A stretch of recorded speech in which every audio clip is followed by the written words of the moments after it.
infinite complaisance, people went to and fro of the earth about their little affairs, serene in the assurance of their dominion over this small, spinning fragment of solar driftwood, which by chance or design man has inherited out of the dark mystery of time and space.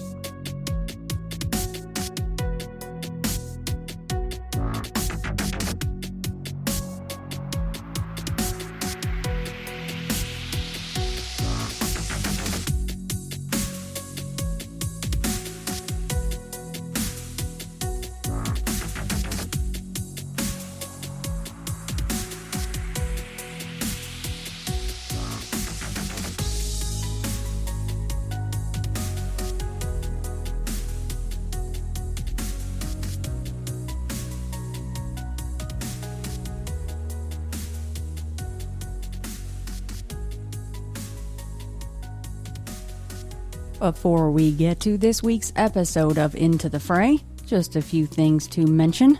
Of course, home base for Into the Fray is intothefrayradio.com.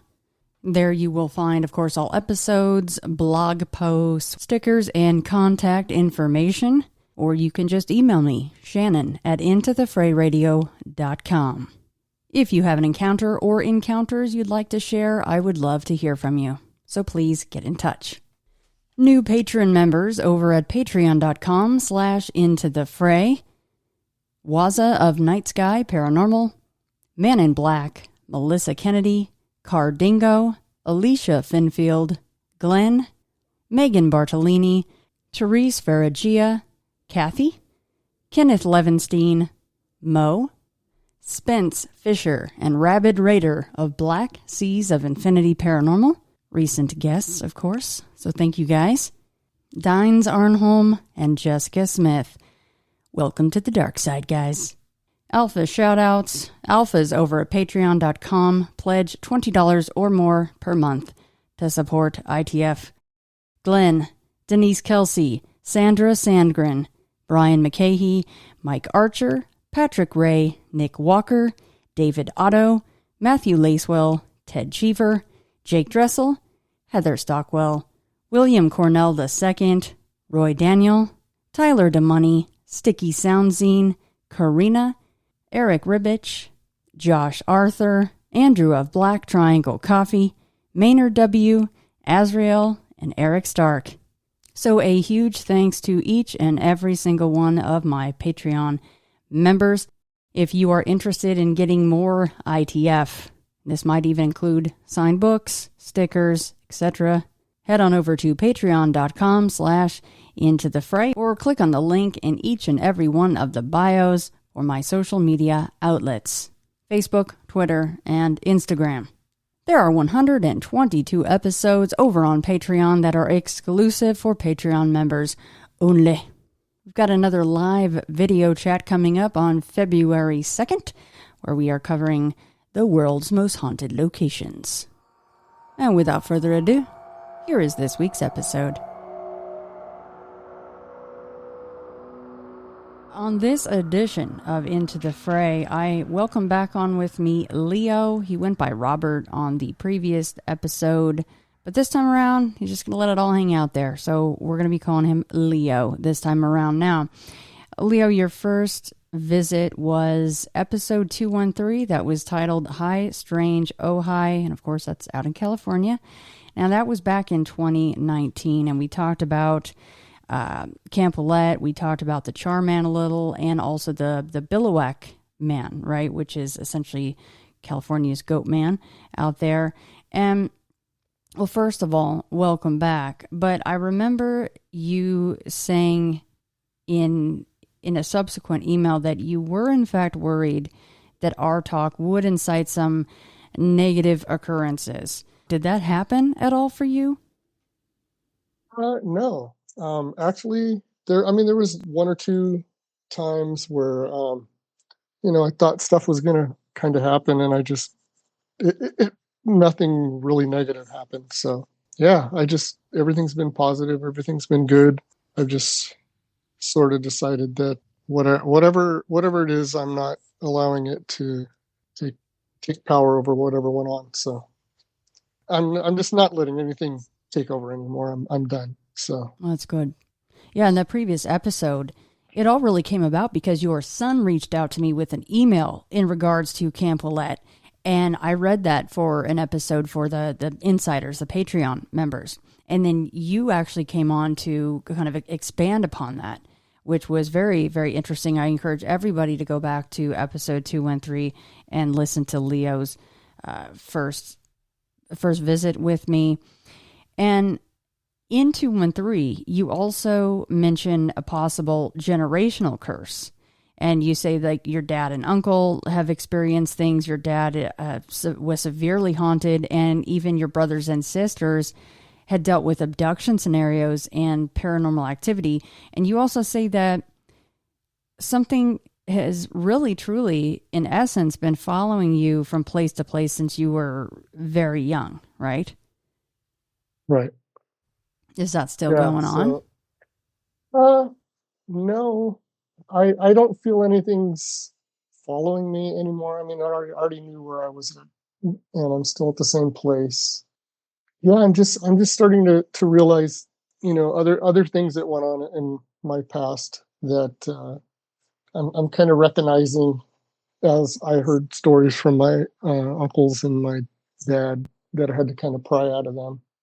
So that were similar to like what happened to them when they were younger. But theirs they felt was more of a, I guess, an abduction type thing. So you've kind of felt like ever since sharing and then being more open to talking to your family members and then vice versa, them talking to you, maybe some of the puzzle pieces have kind of come together a little bit. I think so. Yeah, kind of what I'm kind of starting to, my theory is sort of like everything's kind of intertwined. Some people look at it as a spiritual type thing. Some people look at it as like an alien thing. Some people look at it as like demons and angels. And then like, I don't know why they're not all connected. And it seems like they're all connected, and what's the main thing? I don't know what their main purpose is. And the same thing like cryptids, kind of the same thing. They kind of correlate almost all together. Well, the longer I do this, the more stories I hear. That's kind of where my brain goes, right? Like how is it not? And we're just not equipped yet to understand how they're connected, but they seem to be. Right. Yeah. And I just feel like obviously I'm not psychic, but I feel like I'm a little more intuitive than some. And that's kind of generational too within my family. So I'm kind of just allowing whatever happens to happen. And I've kind of just explored it a little bit more, trying to look into what my family's experienced, and it's weird, like both sides of my family have had different things go on that are almost similar. And, whether it's generational or like a bloodline type thing, I don't know. And that's, kind of like what one of my uncles believes is it's a bloodline type thing. But like to him, the whatever was taunting me and kind of attacking me to him was all alien, or to my dad it was all alien, but to my uncle it was all like demonic, and that it was like one's taking the guise of the other, but which one is it? And I don't know if that's really what it is, but obviously I believe it's all kind of intertwined, especially for the fact that there's generations of my family. And I found out, not too long ago that it was both sides things going on. So, yeah, that's kind of interesting to me. That's probably got to be a much stronger pool to draw from, because a lot of times you hear it's just your maternal side or it's your paternal side, one or the other, right? But to have both sides have that and then have that passed down to you, then I could see where you could have a lot more activity than other people that just have half of one side with some things going down. Yeah, and then for the longest time, I was convinced everything was just females within like my dad's side of the family. And I didn't find out till, after I started opening up to them that it was like my dad was having problems, my uncle was having problems, well, my other uncle and my aunt. And so they kind of had things going on all similar as far as like missing time and things like that. But like on my mom's side, it was my grandmother, but she never spoke about it until like before her passing. And I just sort of kind of put that aside, not really thinking much of it. And my aunt started having like more of a perception thing. She had a surgery, and there was a near death experience where she passed away for a few minutes. And after that, like she kind of changed, and she feels like now she has ability. And her and I see a lot of the same things. And then when we speak, we kind of are on the same wavelength. For her, prior to that, anything that was like that was evil and bad, but she's a good person. She realizes that, maybe there's a reason that she has like a gift or whatever. And then I kind of find out that my great grandmother on my mom's side kind of had the same thing going also, as far as a little more intuitive. So, but it's just, yeah, I've just felt like my whole life things have happened to me that have been different as far as perception wise. And as far as like my brothers, I think I've got the most of it. And I have an older brother that has had a lot of the same things happen to him too. And he's just barely starting to open up about it. Yeah, I can only imagine how, even within your own family, it wouldn't be that easy to bring this stuff up. And that's with your own family. So I can understand. Strangers too. Yeah. I mean, try to even think about, like, say, coming on a podcast. I mean, that stuff is very scary to talk about. Right. And then there's a lot of anonymity to this, but still, I feel that saying it was like super therapeutic. It allowed me to express some stuff. And, whether people believe it or not, I really don't care, because I know what I experienced. It's like, I'm sure there's things I've heard too. And it's like, well, that sounds a little bit out there. I don't know if that happened. Then I just have to put myself in the shoes of, well, all the stuff that happened to me, that's batshit crazy. Like, why would I believe what happened to me? Right. But I know it happened to me. So it's sort of like, if you just take for people for what they say, you just weed it out. But yeah, I mean, I've just sort of been a little more open to everybody else's experiences too. And I found that by talking about it a few times to different people that I can kind of trust, they come out with their own stories. It's sort of like they don't really want to say anything, but then they'll talk to me like I'm the crazy guy, so they can tell me all their stuff. It's good to be the crazy one, and because then you do get to hear the cool stories, and you find out that a lot of people, just at your everyday job, they have had some things go down, or they know someone in their family or close friends that have had some things go down.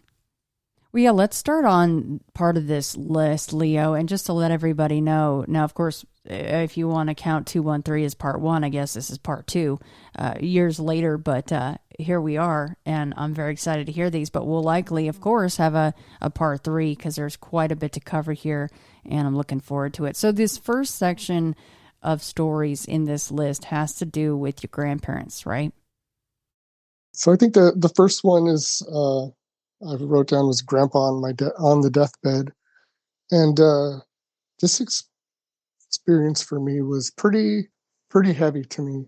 And it didn't really hit me hard till my grandpa had his funeral. So when he was passing at 92, like, he kind of, like, within the last 6 months just went downhill really hard. We were all gathered around his bed, and he was saying his goodbyes to us. And he was saying stuff like, "Can you smell the roses?" and "Carroza de rosas." It means it's like a carriage with roses. And he's like, "Can you hear the horses?" And so he could see his sister and his mom and his brother. And so he was ready to go. So we could all smell roses in the room too, between my aunt and my mom and myself and my cousin, which was kind of crazy, but it was kind of nice. he asked us to say the mass with him because he always went to mass every, like, at least once a week, if not twice a week, with my grandma. And a lot of times they would go to the Spanish mass and to a place called Guadalupe instead of the other church that we would go to all the time growing up. And so the whole family was going through the mass with him, word by word, because, you just get it, it's drowned into you. And I had gone so many times as a kid to the Spanish mass. Even if I didn't speak Spanish very well, I knew exactly what all the words were, what all the responses were. It was kind of like, I don't know, that's kind of people that go to mass would know. But anyways, so my grandpa went through, because we were going through the whole mass, he kept saying, like, we got to the point where, like, the altar boys will ring the bells, and he looked over at me and kept saying, campanas, campanas, campanas, like the bells, the bells. And I'm like, yeah, what about it? And he's like, the bells. And I'm like, okay, cool. I understand, Grandpa, they're going to ring the bells. And then everybody kind of went through the whole mass. I had to work at 5 a.m. the next day. And so I left there probably about 2:30, almost 3 o'clock in the morning. And I knew it was going to be the last time I saw him. So my wife and I went home, and probably about an hour before my alarm went off, I woke up. My grandpa, he was showing me the newspaper with his obituary. And so within a couple of seconds, the phone rang. And it was my mom letting me know that he had passed. And a couple of days later, that obituary with that picture and everything was what was in the paper. And I didn't know, what the obituary was going to say or what the picture was going to be. But sorry, I'm getting all emotional. No, you're okay, But Leo. but a couple days later, so we had the funeral, and at the funeral, the mass going on. It was in English, and when the altar boys went to ring the bells fell apart and, like, kind of rolled away. And because they're like multiple bells on this little ringer, and they fell apart during the mass. And I was like, that's what that was, the bells. To me, that was his sign, letting me know that he was okay. And then, I'd seen him once after that too, and I saw him at the funeral near the casket, and he was standing there smiling, and I just couldn't get up to do the reading. I couldn't do it because I had just seen him. A couple of years later, my grandma passed within a couple of years, and at her funeral, he was standing there next to the casket, along with my grandma. And it's really weird because I was like, what is he holding? And I kept looking, and he was holding a big, huge, giant feather. I just thought, that's kind of strange. So one of my cousins, who always talks to me about, what I see and all that, he was like, so did you see Grandma or Grandpa? And I was like, yeah, I saw Grandma and Grandpa. And Grandpa was holding a huge feather, and so was Grandma. And they were both holding a feather. And my cousin started crying. I was like, what's up? And he's like, yeah, well, I put a condor feather in Grandpa's casket, and I put a condor feather in Grandma's casket right before we closed it. And because, like, everybody got to go in and, see before they closed the casket at the church. And, my cousin was the last one in both times with my grandma and grandpa before they closed the casket. So he at the time was working at the Condor Conservation, and he knew how much my grandpa liked the condors, and he used to take him out when they'd go hunting and stuff, and show him what a great bird it was, and talk to him about all the times that he actually saw him out in the wild. And so it kind of spawned a thing for my cousin to be involved in like the recovery program. But, like, I had no idea that he had put condor feathers in my grandma's or my grandpa's casket. So that was kind of crazy that I could see that, Like I've seen in both my grandparents a couple of times. I'm fine with that. There was nothing negative or anything, but there were times when I was like going for a huge test for like school or the academy or whatever. And it was like, asking, and you're there praying to pass a test or a big, huge exam or for a certification or whatever. And I could smell my grandma's perfume out of nowhere. So I know my grandparents are around every once in a while, but I haven't seen them in a long time since I like kind of asked for them to help me out with getting through the thing that was kind of attacking me. So that's, on my grandmother's side, or my mom's, that's my mom's side of the family. My grandma had a couple things that had happened to her when she was younger. She was, so I think it like comes down from her to, as she was younger, she was orphaned along with her sisters at a young age, at like 12, and she had like 8 sisters.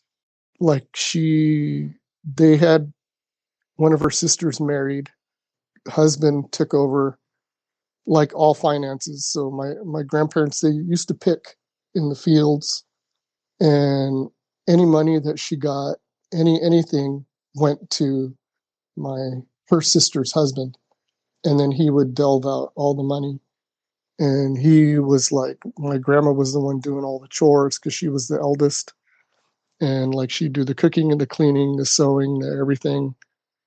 One day she was doing a dress for somebody in town to make some extra money, and she was able to buy material and make her own dress because she just started dating my grandpa and wanted to go out on a date and look nice.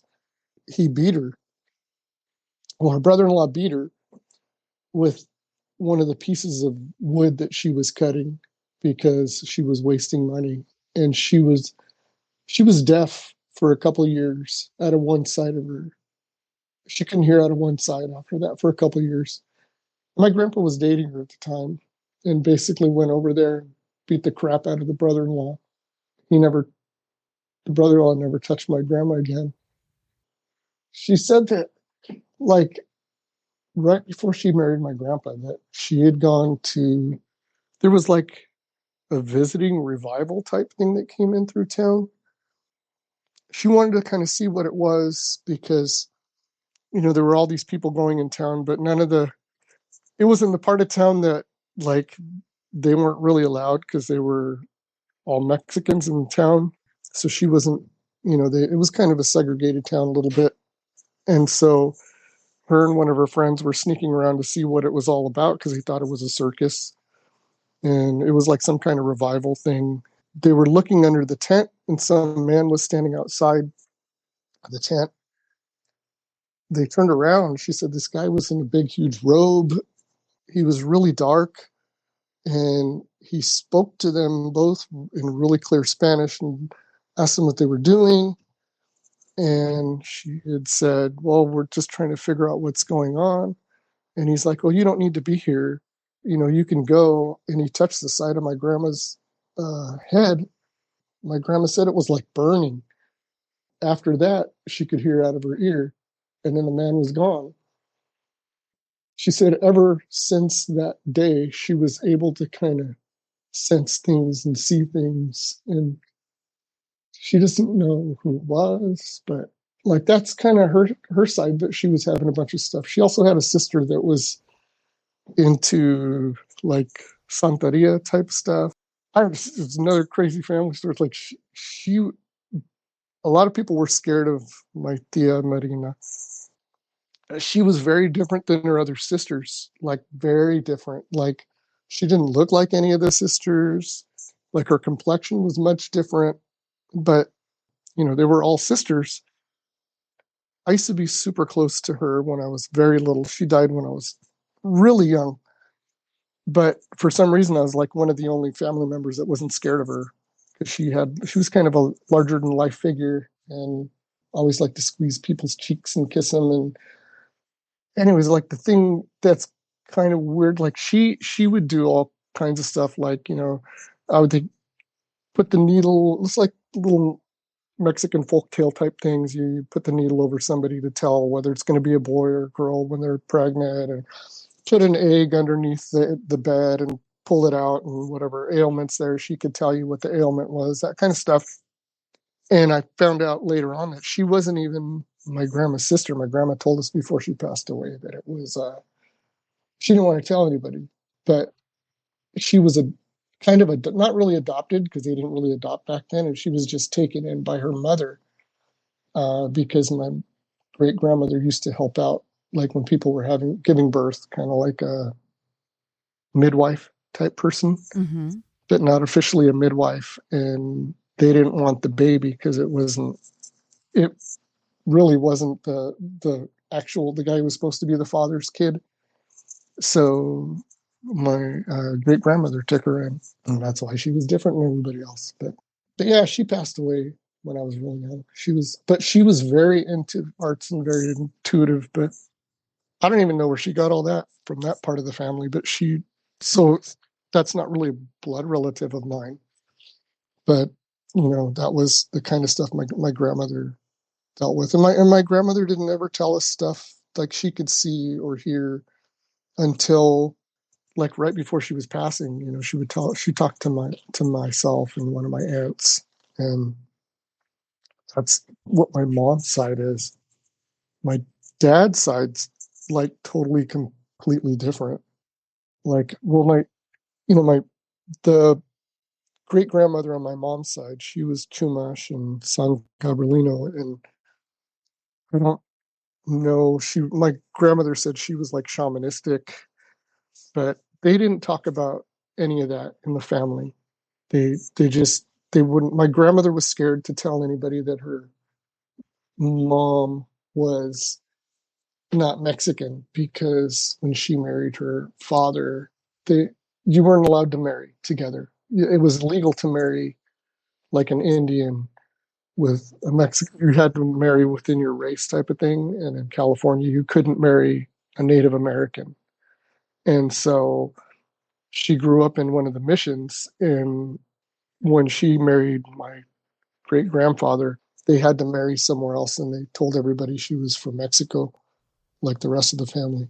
It was sad, That's a really So we hard don't way have to start a marriage. I mean, that's so sad that they had to do that. yeah, it's weird because, like, a lot of the family history on that side is lost. Like, I have history from my grandfather's side, but he doesn't really have a lot of he went through a lot of stuff growing up, the Mexican Revolution and everything else, and walking to the United States and working his way to become a citizen and all that. And it's crazy. They both had hard lives. He was orphaned at 10, taking care of brothers and sisters. It's just unimaginable. I can't even think my own kids being in their 20s doing the things that he did. But anyways, like my dad's side is more, that's where I think a lot of the big generational stuff comes from. I didn't really know my grandma saw a lot of things until on my dad's side, till I didn't find out till I was in my late teens, early 20s. But it still didn't really click with me, and until I was much older and I started asking a lot of questions. So, like, when I was little, I used to see things all the time. I mean, from the youngest age I can remember, I always saw people that weren't there. I would have conversations with things, would come to my room and talk to me. Anyways, that's kind of getting off, but I'll go on that history for a little bit. Like, my dad's side of the family, they were like all involved. The paternal side, like within the French monarchy, and that's kind of where the blood thing comes in. I found out later on that on my grandmother from my dad's side, on the maternal side, her family was from England and from Ireland and Germany, but they were all within monarchies within Ireland and related to the Queen Victoria and all that. So when they came over to the U.S., I guess it's kind of fate that my grandfather's side met up with my grandmother's side. So, like, my uncle's theory is that, whatever is following us because of the bloodline. Like, there's, again, our family was involved in alchemy throughout the ages and through the French monarchy. They had the Pyrenees mountains, and they used to collect secretions for like perfuming or for potions. They were within, the French court, whether it was as alchemist or whether it was perfumer or handmaiden to like Marie Antoinette. And the whole family was intertwined within the French monarchy. And during the French Revolution, those that could flee fled. Those that didn't ended up on the guillotine. So my dad's side ended up making it to the U.S. One of them was an ambassador for France to the U.S. at one point.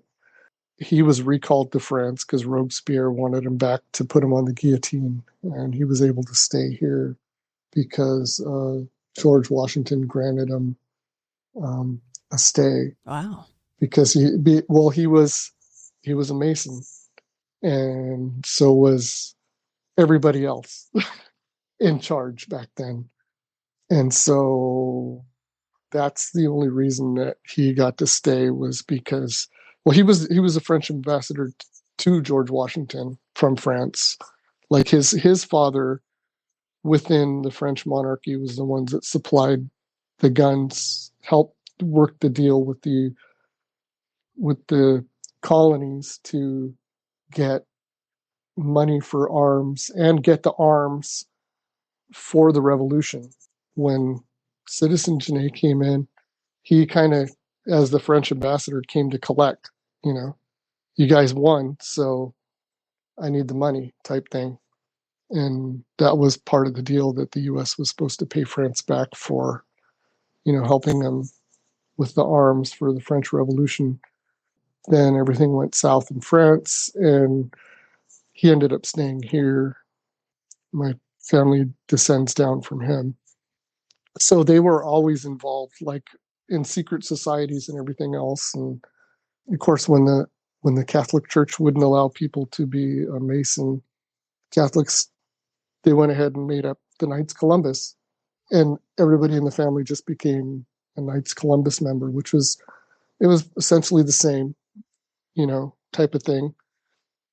My grandparents, or my grandpa, was still involved in that. My dad, I guess, started when he was younger and kind of dropped it. And I don't know whether any of that has to do with anything, but they were, going back, apparently all involved in like Knights Templar and everything else. And so if you look at all that stuff, what they really think that the Holy Grail is like the bloodline, and that if you really start looking into all the people in charge all over the world, they're all kind of interrelated.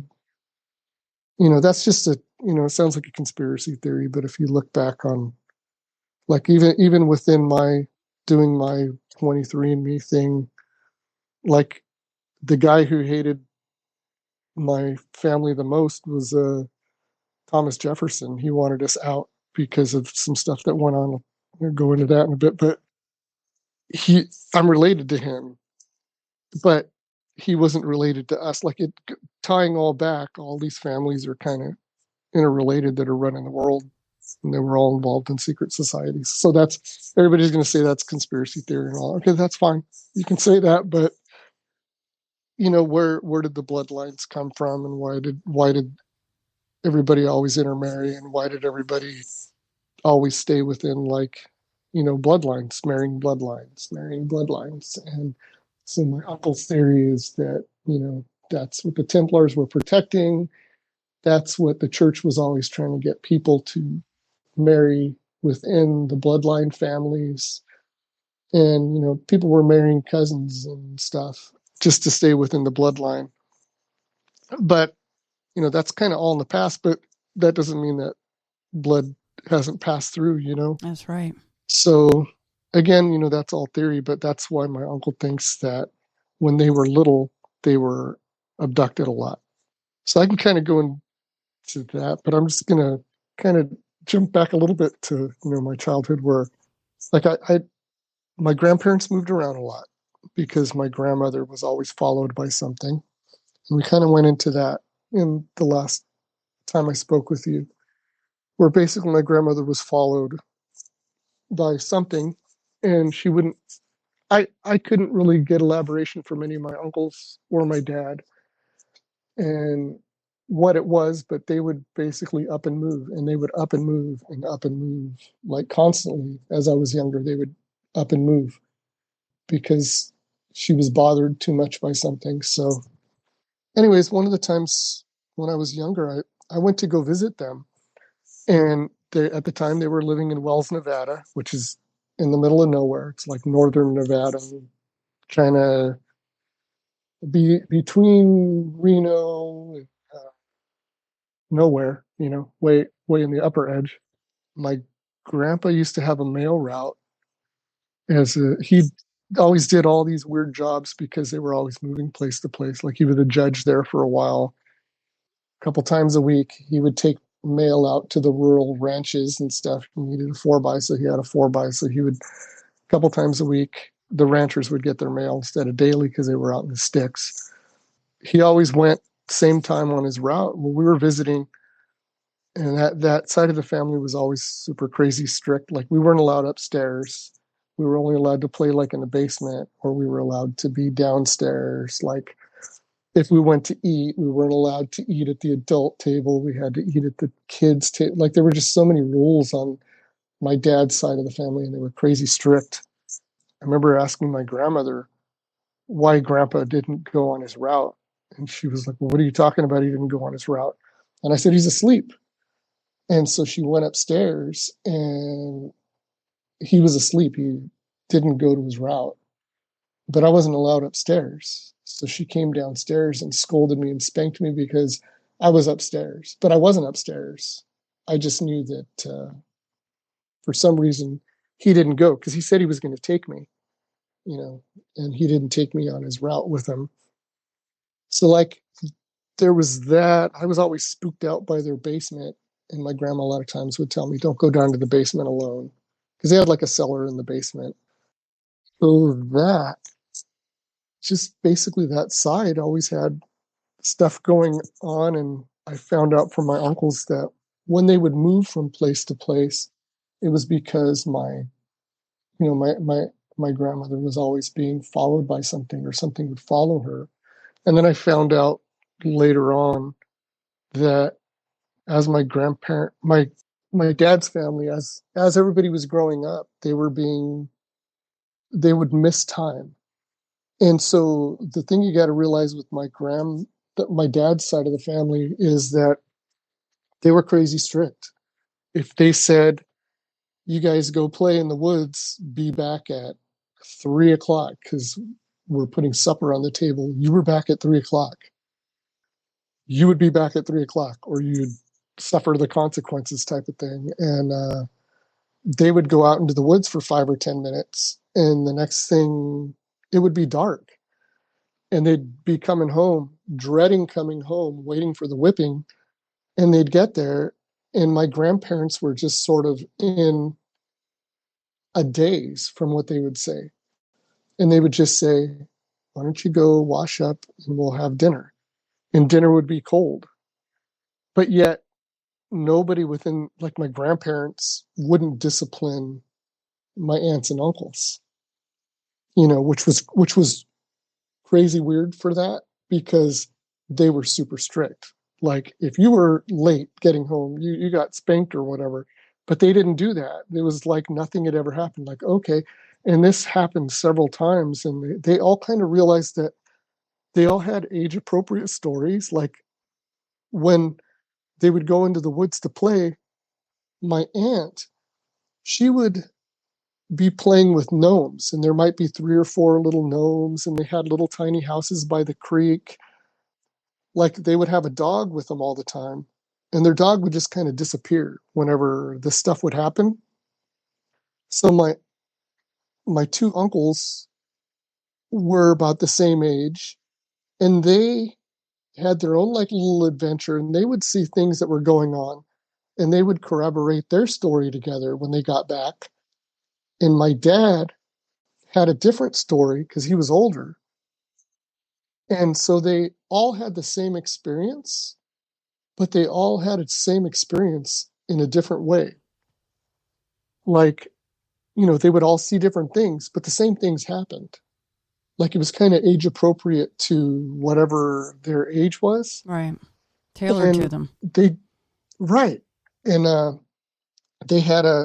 my dad had an older sister who was severely mentally disabled. And my grandmother was like, back in that time, it was like if you have a disability, they would take the kid and put him in a home or something, or an asylum. And my grandmother didn't want that. So my dad was the one to always watch my aunt. So my dad was kind of like my aunt's caretaker. She was like maybe a year older than my dad. And my dad was a couple years older, well, maybe like 3 or 4 years older than his 2 brothers. And his younger sister was, much older, like 10 years younger. So my dad was always in charge. They were always moving. One day, my grandmother was asking my dad where my aunt was because he was always watching her. And he said, well, she's upstairs. And they went upstairs and they couldn't find my aunt. And they were freaking out. About 10 minutes later, my aunt came downstairs when they were looking for her. She was telling my grandma and my dad that, she went with the man, the tall man. And, she didn't have a lot of a vocabulary, but I went with the tall man, or I went with the little man. That would happen a couple times, even at night. And my grandmother just lost it, for my dad not watching, went upstairs to check. And back then there was a door that was upstairs that would go all the way downstairs on the outside, but that was locked. A few times my aunt would wake my dad up and said, I just got back. The men would, we went outside. And so my dad would be tripping out, looking around for any men. A couple times they saw eyes looking in the window. Well, it's a 2-story house. And that's when they were like living in Ohio at the time. My grandma lost it, but my grandmother never told them till later on that my grandma, when she was little, the same thing would happen to her. Mm. Like she would be gone and she'd be missing, and she would come home, barefoot in the snow, didn't know why she was outside. Remember seeing what she could describe as a craft outside, thinking that her dad was going to kill her for coming in, at 4 a.m. or whatever. And her dad would be sitting there waiting for her. And same thing, like he'd be like, all right, get up and go to bed. Why would you do, like, if your Wow. kid came in at 4 for me, I would be triple, like she was in fear for her life, like her dad was going to skin her alive or something, because they were crazy strict back then. But it's like, that was like so out of the ordinary. And they were saying that anytime that something like that happened, it was like nothing ever happened. And my grandparents acted out of the ordinary. Like they were just sort of like, oh, okay, you guys came in late. Get ready for this, or get ready for bed, or whatever. And it was just like so out of their character. And so, just that's the kind of stuff that, and both my aunt, uncle, and my uncles and my dad didn't really start remembering a lot of this until they were in their 50s.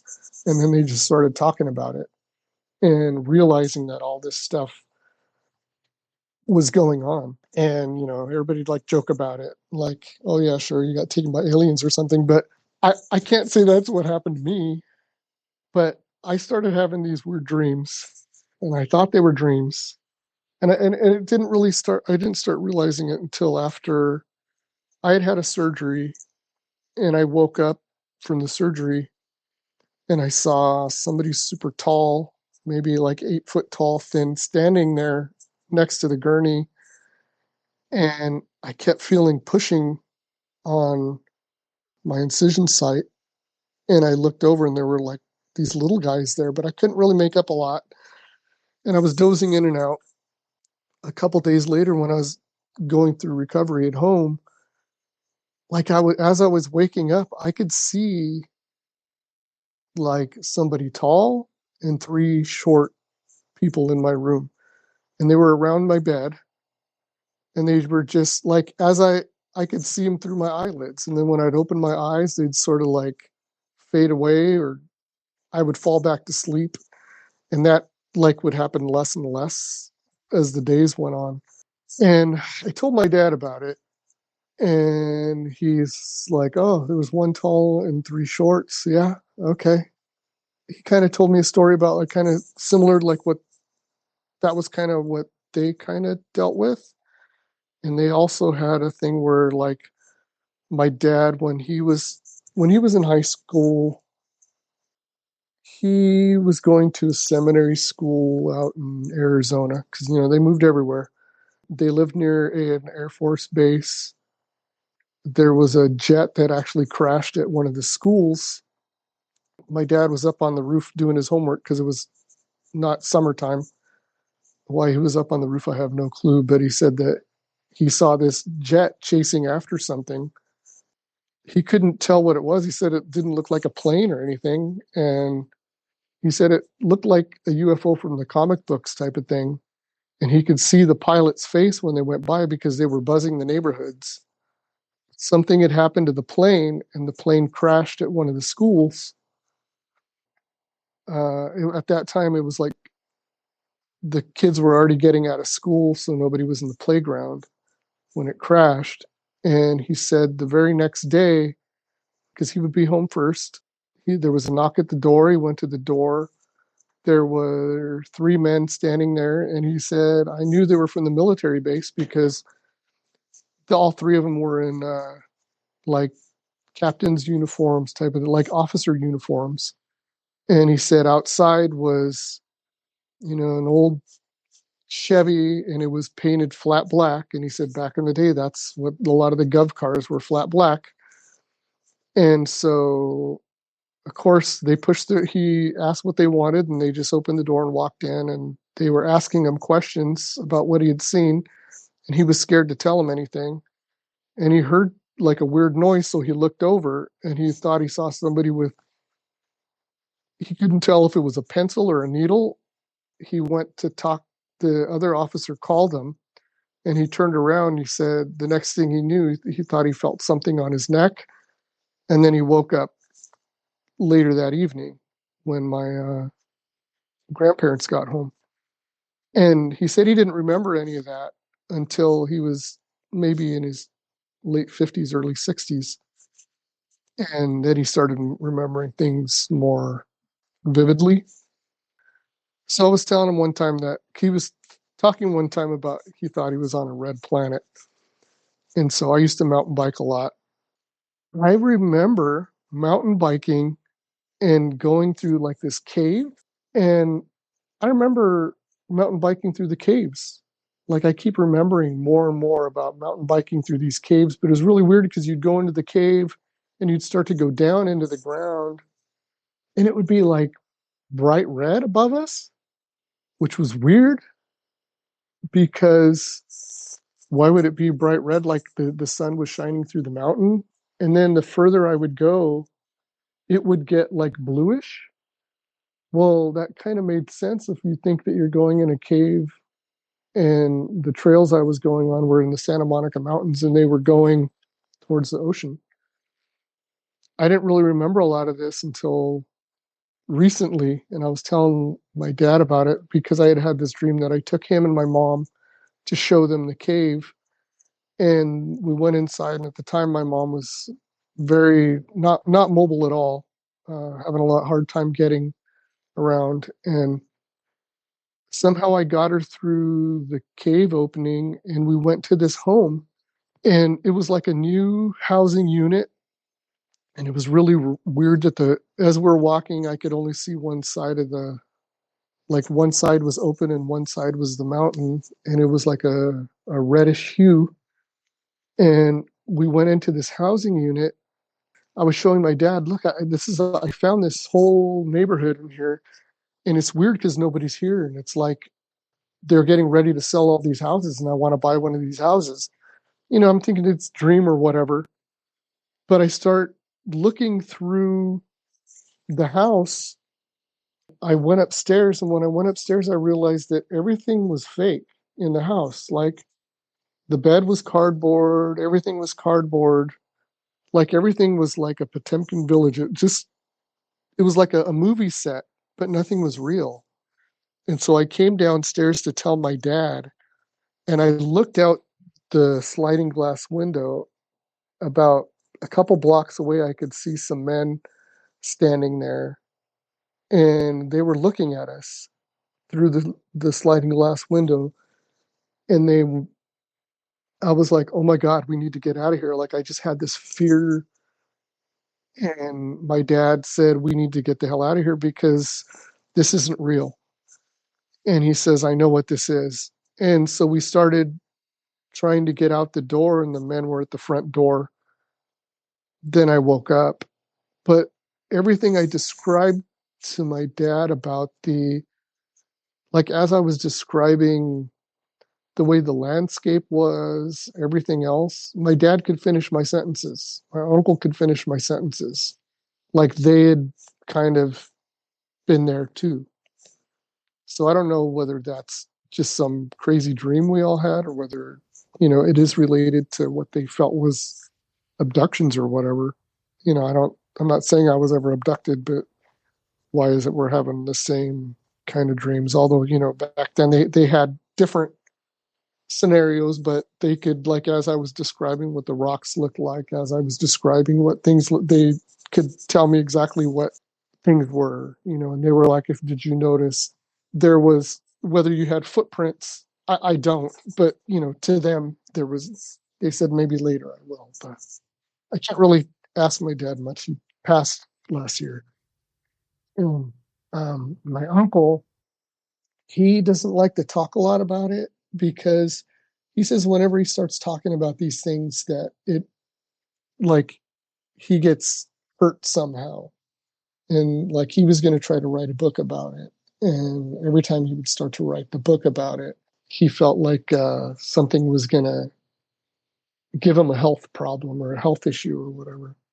So I don't know, whether that's all within that. I know that's like a long roundabout story talking about that, but I don't know whether abductions are within our family. But my older brother has had the same thing, but not like mountain biking somewhere. It's just sort of like he's driving somewhere and he ends up going not so much into a mountain, but like through a doorway, and there he is. And he's describing the same stuff that I saw.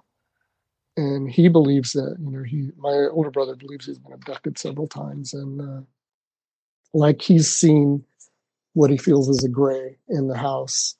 And my dad has too, when they were living where they were living, and like my mom, who didn't believe any of it. Same thing, like she didn't believe the house was haunted that they lived in, but she could hear the doors opening and shutting and the dishes clanking and things going on. Yeah, like one time we went over, my brother called me and asked, I at the time lived a few blocks away from my parents' house. And they said, we can't find mom. She was just here watching TV and her car is here. We can't find her.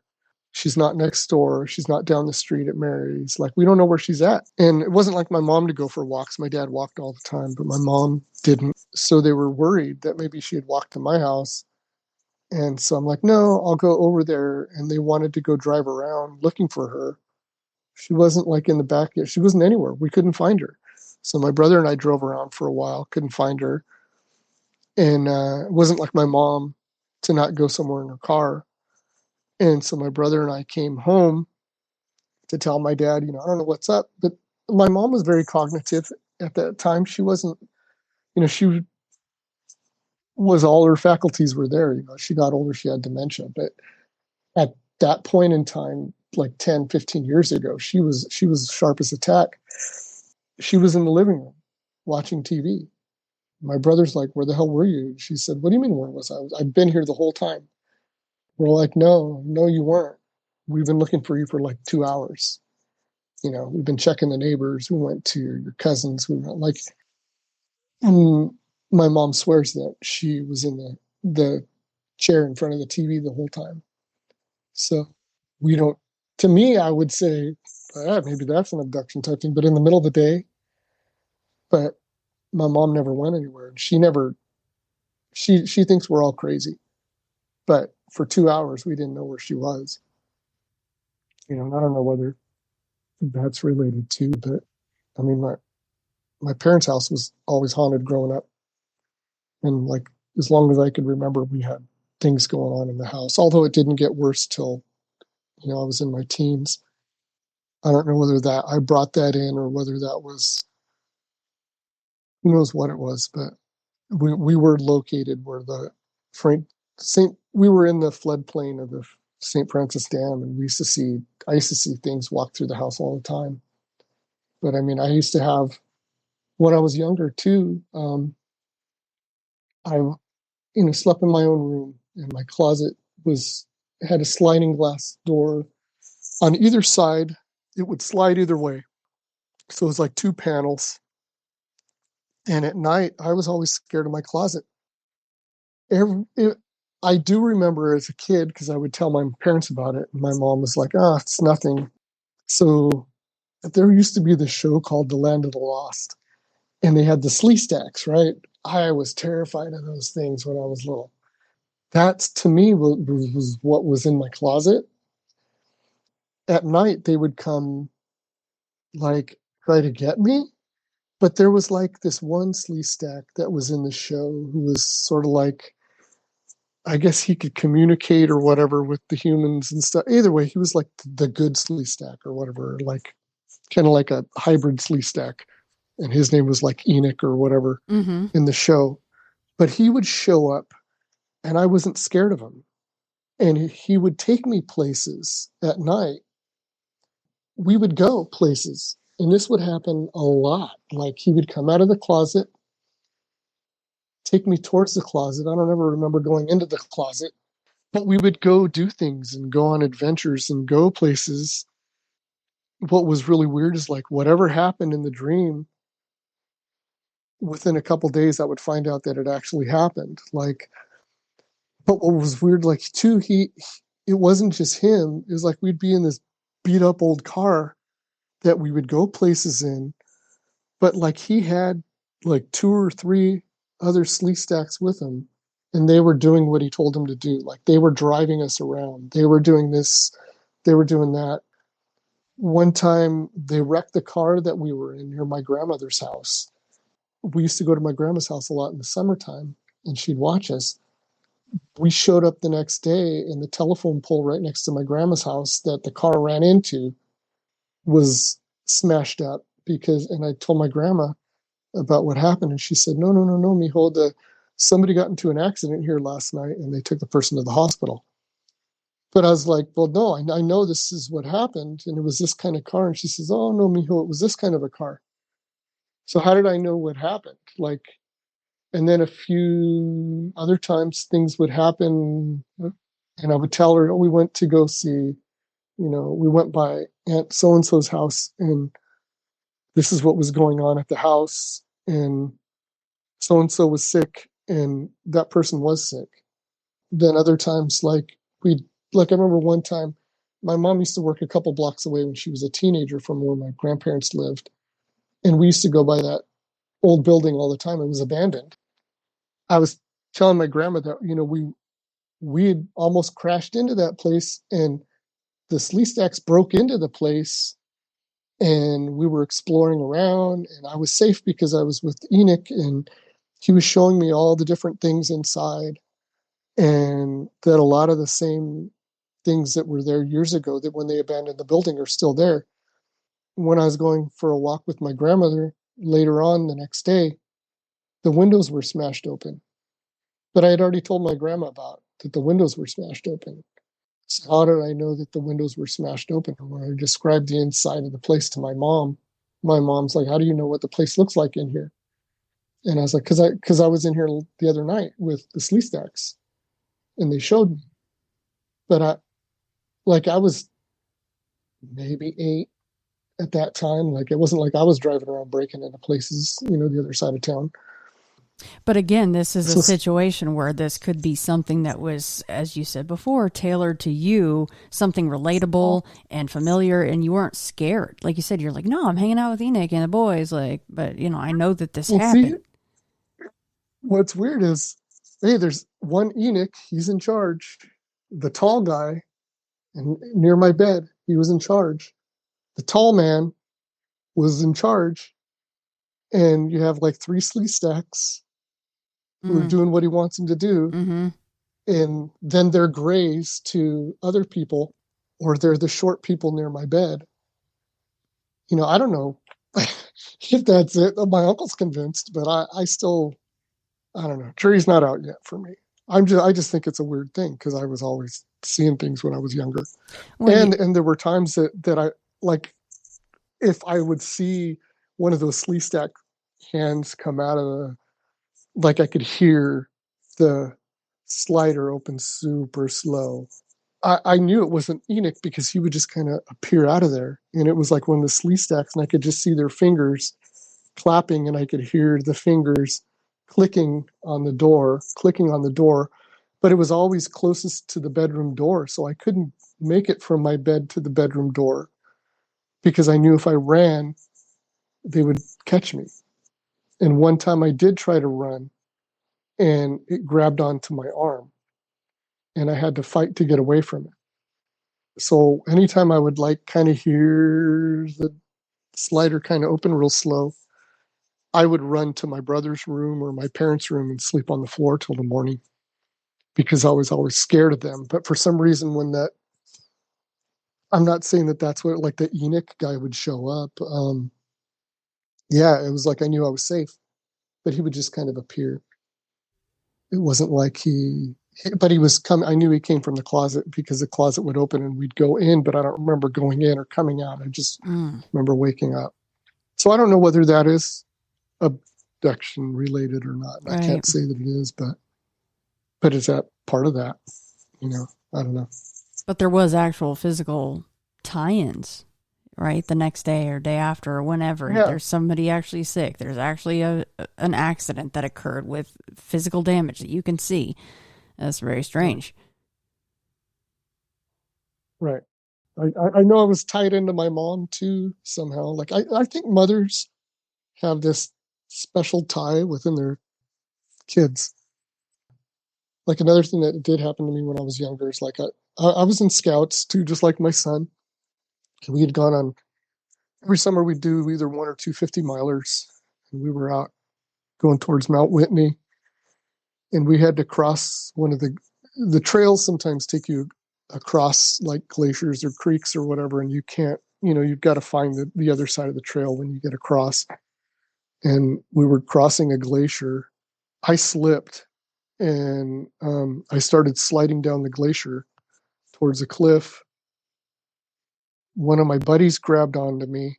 He grabbed my backpack. My scoutmaster came and grabbed him and pulled me up.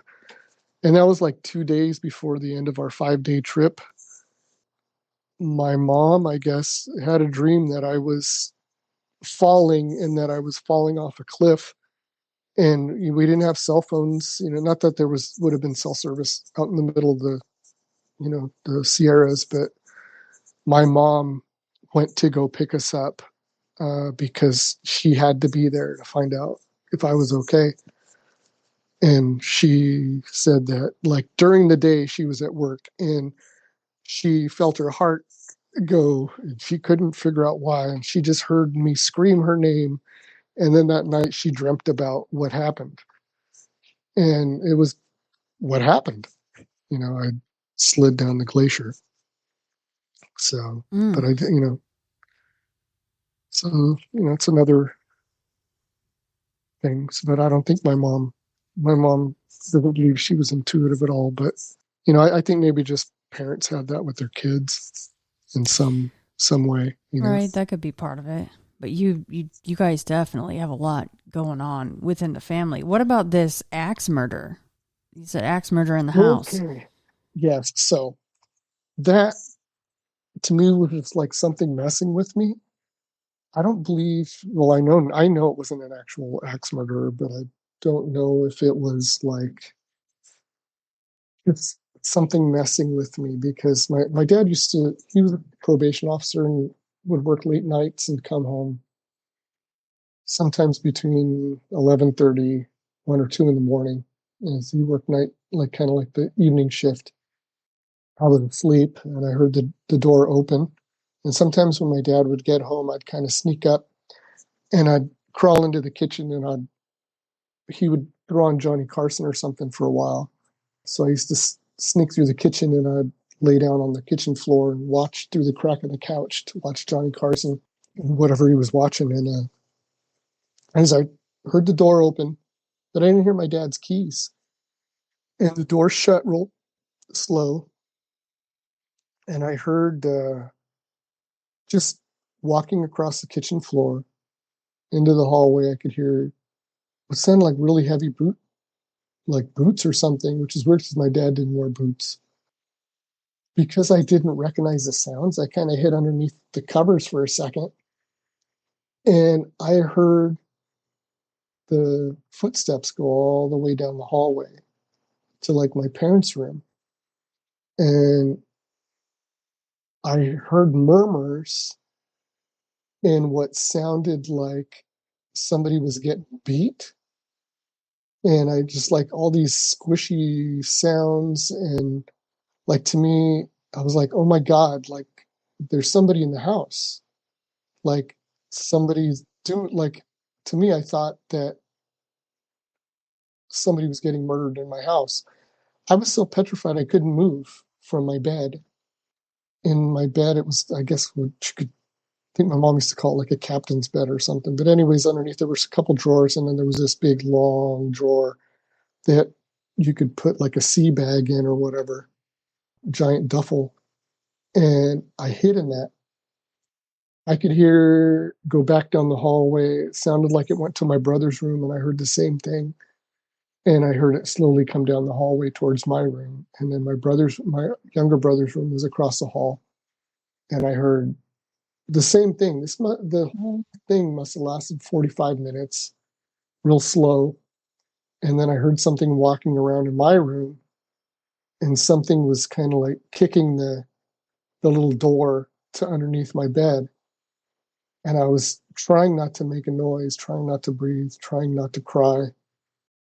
Hit it a few more times, and the door kind of slowly opened a little bit, and I could see boots, and I could kind of see what looked like an axe dripping. Then it slowly shut, and then I heard it walk around in the kitchen for a while. I never heard it leave the kitchen, and I was scared to leave my room. And when the sun came up, I was still awake. I wouldn't go to sleep. I snuck out and I looked across the hallway and my brother was there. So then I walked up the hallway and my other brother was there. I walked the rest of the way up the hallway and my parents were there. So I don't know if it was, to me, it was like one of those things like something came out of the closet. It was like those kind of things happened to me a lot. And I don't know whether it was just, I wasn't dreaming because I never went to sleep. Like I woke up when I thought my dad had come home. And maybe I was asleep, but that kind of stuff did happen a lot. Like things would go on in the house. But I could recount what was going on in the house. It wasn't like always that bad, but it was like, I'd get visited by stuff would show up at the house, but it wasn't, anything bad or like it wasn't the attacks that I got when I was in my teens. So that was what the axe murder in the house was. It was like Mm. it was so vivid. And I don't know how I could imagine the sounds that I heard and everything else at that age. Could have been a crazy dream. So, yeah, I just had a lot of weird stuff going on in the house. You know, I used to see people walking through the house sometimes, but we did have a portal between my room and the bathroom. There was a portal there. I know it because I could feel it. And we had somebody come to the house one time, and they kind of said the same thing before, not too long before my parents moved out. But I mean, my parents would have the priests there blessing the place all the time. What did it feel like, Leo? What's that? The portal. You said you could feel portal? it. Yeah. Like a vibration. Not good, not bad, not crazy bad, but not good. I didn't like going past that part of the hallway. And the thing was, it was like the only thing between my room and the bathroom was a wall. So it was like that portal was like located between the wall. Like when you walk down the hallway, you could feel it right there. When I would hear things at night scratching on the wall, or when I'd be in the bathroom, you could hear stuff scratching on the bathroom. Mm. And I used to tell my parents about it. My dad's like, "Oh, I'll put some traps out or something." But yeah, it was just we just had a lot of weird stuff always going on in the house. And I don't know if it was the location, you know, too. Besides it being, you know, part of them finding bodies all over that housing tract when they were digging everything up because of the flood. There was also the creek ran behind our house. We had a barranca that ran in our back. At the edge of our backyard was a barranca that went all the way from the mountain through the cemetery, all the way down through town through our house. And when my parents ended up moving, they moved maybe 4 or 5 blocks away, and they ended up still moving near that barranca. And after they moved, it was pretty good for a few months. Then my dad had brought some stuff back from storage. He had a bunch of blown glass and stuff because my uncle used to blow glass. That we had some artifacts that we had from Oaxaca in Mexico. And one of the artifacts was a flute. My brother kept hearing a flute play in the middle of the night and didn't know that that was in the box that my dad brought home. I don't know whether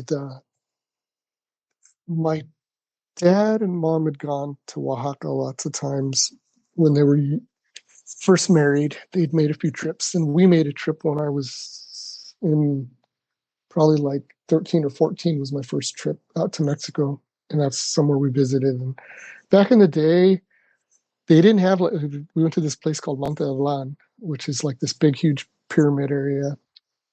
And now it's all run by the government. But at the time, they were still doing digging and stuff. And you'd go on the way there, you know, you'd stop in the different little village areas and people would be selling you stuff. And they were like, "Oh, this is from the pyramids." And you could tell it wasn't, you know, it's all stuff that they made and broke and said, "This is little pieces from the pyramid." And they try to sell it to you for lots of money. And my dad would buy some of the stuff because he thought it looked really cool.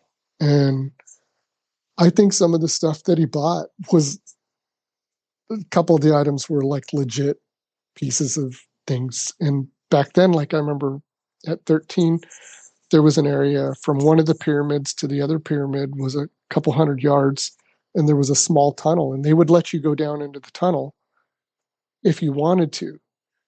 And my brothers and I were climbing through the tunnels, and you know, we found little tiny pieces of pottery and things, and the guy was like, "That's not big enough for them to use in the museum. You guys can keep that if you want." And they're just like little tiny pebble-sized pieces of, and you know, I think we probably had a couple of those, you know, all within all that other stuff. And whether that's like, obviously you wouldn't do that nowadays but back then they were like, "This is going to the trash because this isn't worth anything," you know. And I'm sure nowadays they would catalog it or something. Yeah, it's like, but there was stuff going on at my parents' house before they moved, and that was the reason they were moving, because they just, the what seemed like a haunting just got so bad. that they couldn't deal with being in the house anymore. So it was just like your grandma, just wanting to constantly up and move, hoping that it would rectify the situation. Right. And then as soon as that stuff started going around in the house, my dad packed up the glass and everything that was in the box of the glass, took it back to storage, and everything stopped at the place they moved into. So, we call it the haunted glass, but I don't know if it was attached to my uncle because he was kind of murdered, all that too. So we don't know if the glass is haunted or whether it was actually the pottery stuff, or obviously the flute was playing and that wasn't the glass.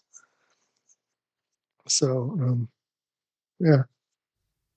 Your uncle was murdered? Yeah. I don't know if you want to talk about that. That's not on the list, but you just mentioned that. So, I mean, your family just has so much going on. I mean, do you think he was poisoned? He had married my aunt, and he had a glass blowing company. He had some bad partners. He used to do it for one of the reenactment places in Williamsburg, Virginia. Another crazy place my grandparents moved to. They were all over the states. They had been, you name the state, they'd probably been there.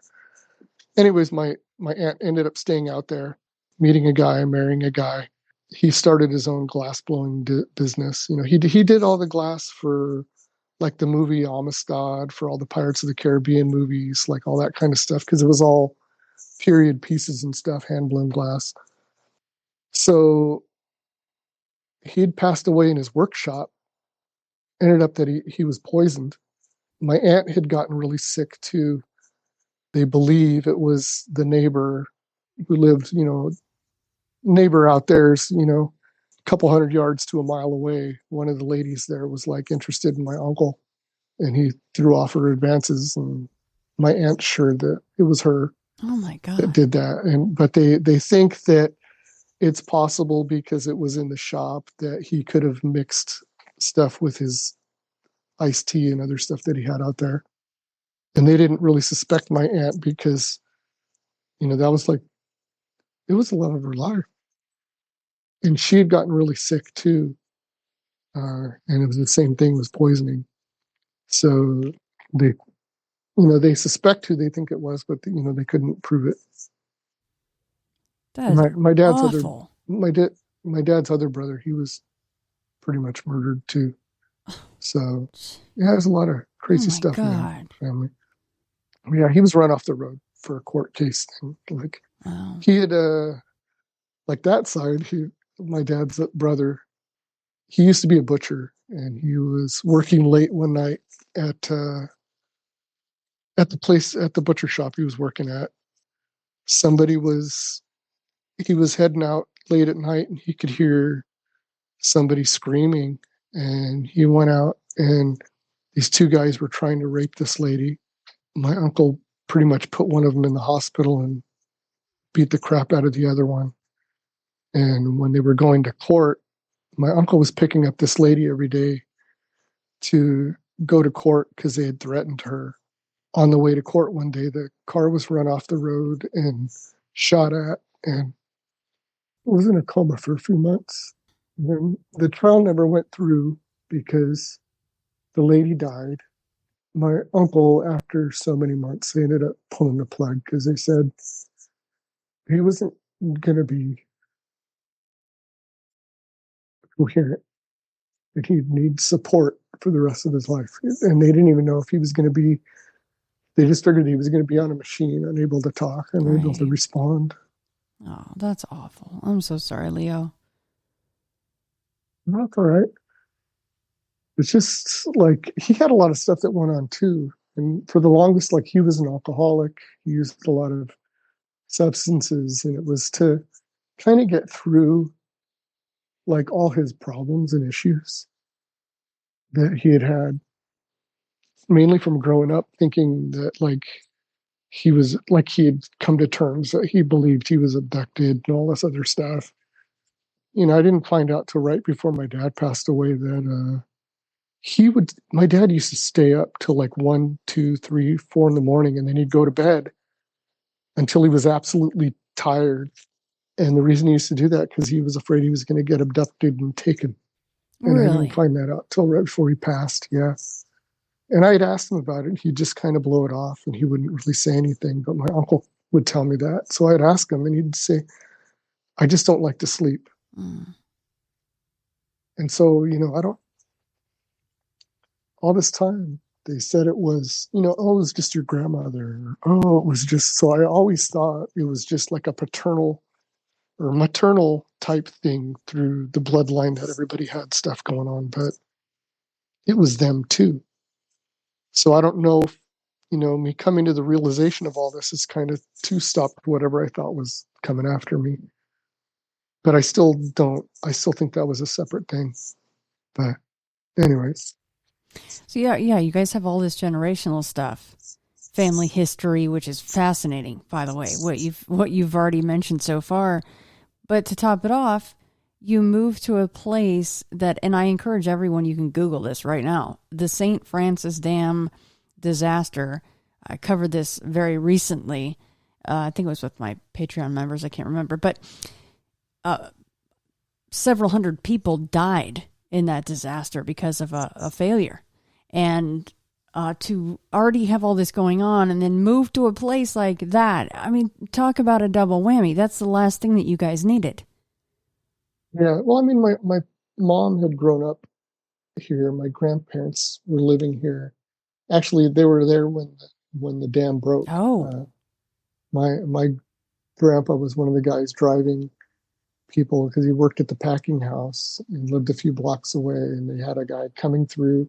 One of the highway patrolmen was coming through. They had a couple of them going up, and they only had 2 highway patrolmen, and they were going through town on their motorcycles, like waking people up, having other people wake other people up. Oh my gosh. And so my grandpa ran a couple blocks to the packing house and got one of the trucks and was making trips up to the top of the hill, to Hospital Hill, taking people. And a lot of people passed during that. Most people don't even know it ever happened. Right. I think that the news at the time kind of covered it up because of Mulholland and all the other stuff going on. Mm-hmm. But they're like, what they could confirm is a lot of times is the numbers that they give, but along the riverbeds were all the like the pickers, the little camps where all the people picked, those were all gone. And a lot of those people were undocumented, were here seasonal. They weren't, a lot of people, and it was legal back then to do seasonal work. You'd come up, you do summertime work, or you do a couple of seasons here, and then they'd move for another season, and then they'd go back to Mexico, or they would do, like, even the people that were here legally or whatever, not with a work visa, but they would go and they would pick, and they would just travel around to wherever was going on. So they called them migrant camps because they were migrant. They would move around. And so they only had numbers on what they could confirm, really. Oh. So the numbers are much higher. They didn't count it because they weren't within the town census, Right, that makes sense. Oh, gosh. Yeah, I mean, wasn't the quote-unquote official count something over like 400, but then you're talking about you might have several hundred more on top of that. Yeah. And then, everybody in town was working together to collect bodies. They even had, like, the local scout troop in town going to get bodies. Oh, and, like, the library became a morgue, which the old library building is now a hotel. And that's no haunted as hell, kidding. too. Oh my gosh. Yeah, I can only imagine.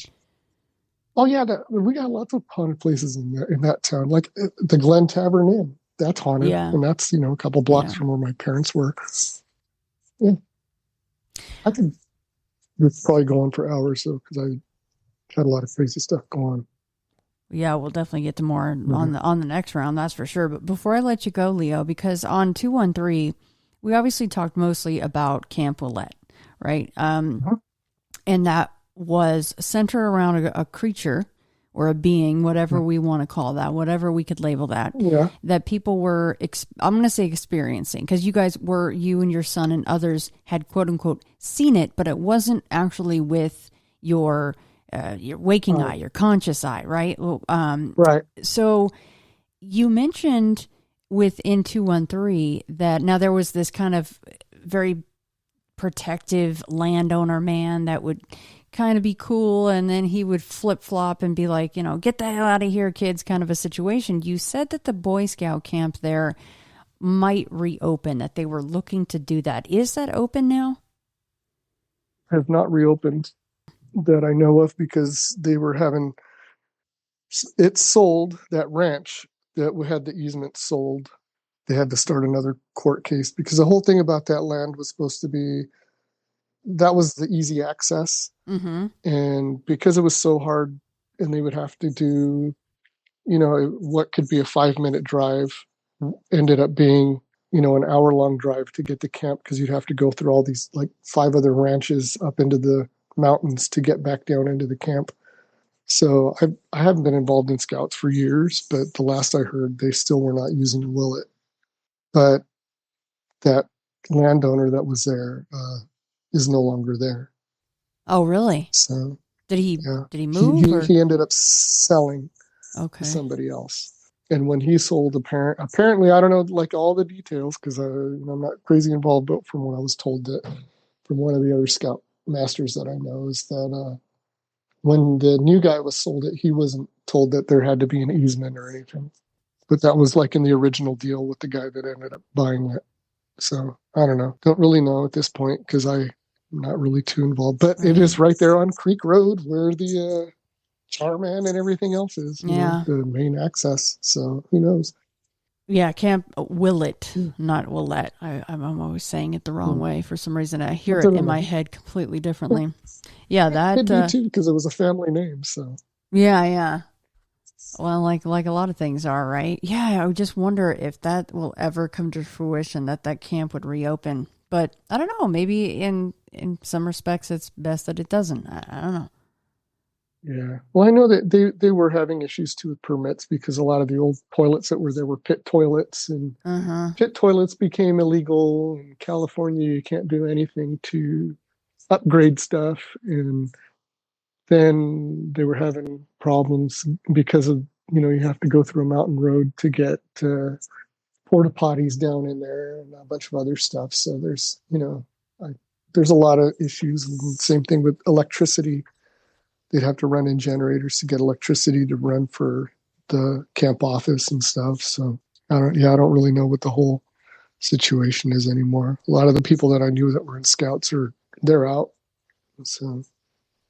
Oh no, I appreciate you sharing all this stuff, Leo, especially the painful stuff. I'm sorry to dredge that stuff up of people passing. Yeah, but like the whole passing thing, like my grandpa said, that was a beautiful thing. Most people don't get to experience that, To me, I thought that was really beautiful. Most people go, "Oh, I got a haunting, I'm scared." But yeah, some things like that are really, really nice. It's nice that I've been able to see my dad since he's passed. And my mom, I wish I could see her. But I do, but I don't. Like, I see her from the corner, and every time I go to look, she's gone. And I don't know what's up with that deal. Like, same thing, my brothers, it's the same thing. They've never really seen my mom. She's there, but she's not there. Like, almost like she's hiding, but we've all seen my dad. Like, physically seen my dad, and like out of the corner of our eye, seen our dad at the place, always around the same spot. And my daughter-in-law actually is the only person who's seen my mom. And that's right after Jeff had his first baby. And my mom. So oh, you're fine. My mom was there when the baby, not like when the baby was born, because of all the COVID BS. We couldn't see the baby for a few days at the hospital. But my mom got to see and hold the baby a few days before she passed away. After my mom passed, my daughter-in-law woke up with the baby, and my mom was standing for the baby. And my mom just kind of disappeared. She's the only person that's seen my mom. Really like seeing my mom. Like, I've seen my mom out of the corner of my eye, or always the back of her. And I wish I knew what that was about. Right. Because I've seen a lot of my other relatives and stuff. And again, I'm not psychic, so I can't say what it is. It's just, I think I'm intuitive. Yeah. I mean, to have what happened with your grandpa, that smell of roses and the condor feather, all like those two things were enough and are fascinating and would be amazing to have anybody have happen to them. But for him to, you're reading the mass, you're saying the mass with him, and he's like, okay, well, the bells, and you're like, yeah, I know. Here, this is the part with the bells. We know that, Grandpa. Yeah, that's not what he meant. He meant the bells are going to fall apart at my service. For that premonition to come up, how is that even possible? If that's not confirmation of something else going on here, and it should be a comfort, then I don't know what is. That is amazing. Yeah. That makes somebody like me we're all not sure what happens after this, if we just become worm food or not, but stuff like that certainly doesn't seem like that's all that goes on. Well, I don't know. I guess we won't know till the end. Yeah. So. Yeah, I wonder, maybe your mom feels like you guys have already seen and experienced enough. Maybe she doesn't want to show herself fully to you guys. I don't know. Yeah, I don't know. I wish I knew. Like I'm like still wanting to go talk to somebody about it, and so I'm hoping to within the next few months talk to somebody. Maybe they can give me some answers. Like it's just I just want to know why she's avoiding everybody. And who do you go talk to about that? And maybe she's not. I don't know. Maybe some kind of psychic. But who do you trust? Like, right. Well, I guess if you go into it, not to say I don't trust them. I trust a lot of psychics. I just don't know who to choose. Well, yeah, and that's with anybody, right? It depends on whoever you take your car to get it fixed. I mean, can you trust? It's the same thing, I mean, I guess and maybe it's just for us to find out. Maybe there's something else going on. So, yeah. I just love your stories, Leo. I'm sorry to upset you, though. I don't like to do that with No. folks. I don't mean to. I'm sorry. No, you don't have to apologize at all. Some stuff like that. I was like, I'm not going to get emotional when I talk to her. I'm going to be good. I'm fine. I rehearsed. You are good and you are fine. No, there's nothing wrong with being emotional with that at all. Yes. We all get that way. Older, I'm getting emotional. Well, yeah, Leo, we are going to be talking here shortly about a whole lot more stuff, that's for sure. So this was High Strange Ojai Part 2, and then we will have Part 3 here very soon. Thank you so much for coming back on with me, Leo. Well, thank you very much for having me. I really appreciate it, and thank you for giving people a voice.